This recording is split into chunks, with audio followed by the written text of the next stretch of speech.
नमस्कार दोस्तों, बाल टू बेंच एकेडमी में आप सबका हार्दिक स्वागत है। वर्तमान समसामयिक घटना के संदर्भ में चल रही चर्चा को आगे बढ़ाते हुए एक अन्य मुख्य न्यूज़ मैं आप सबके समक्ष रखना चाहता हूं, जो कि परीक्षा के दृष्टिकोण से महत्वपूर्ण हो सकती है।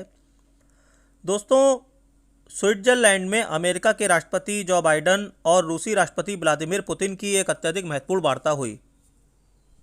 आप सब लोग तो जानते ही हैं कि इन दोनों देशों के बीच में कितने मधुर संबंध रहते हैं।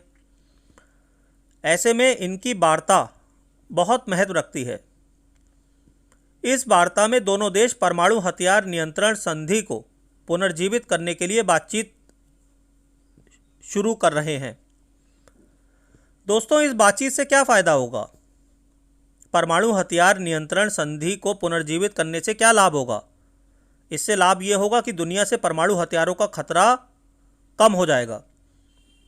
और दूसरे, अगर ये दोनों देश संबंध सुधार की दिशा में कुछ कदम आगे बढ़ाते हैं तो यह सारे विश्व के लिए एक शुभ सूचना है। दोस्तों, परीक्षा के दृष्टिकोण से जो सबसे महत्वपूर्ण तथ्य है वो ये है कि इन दोनों नेताओं की वार्ता स्विट्जरलैंड में जिनेवा में विला ला ग्रेंज मैंशन में हुई। ठीक है, मैं फिर से रिपीट कर रहा हूं। अमेरिका के राष्ट्रपति जो बाइडेन और रूसी राष्ट्रपति व्लादिमीर पुतिन की वार्ता स्विट्जरलैंड में हुई है।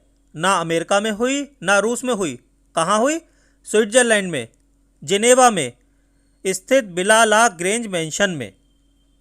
अब हुआ क्या कि पुतिन को यह बात बहुत खली कि अमेरिका के राष्ट्रपति ने उन्हें अपने कार्यालय व्हाइट हाउस में आमंत्रित नहीं किया।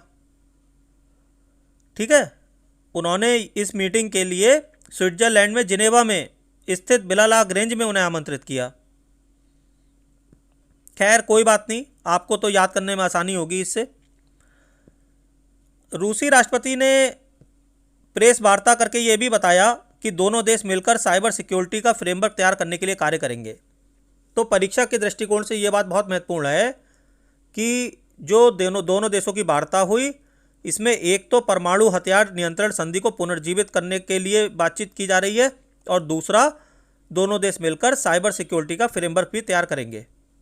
ठीक है, 2 पॉइंट आपको मिल गए।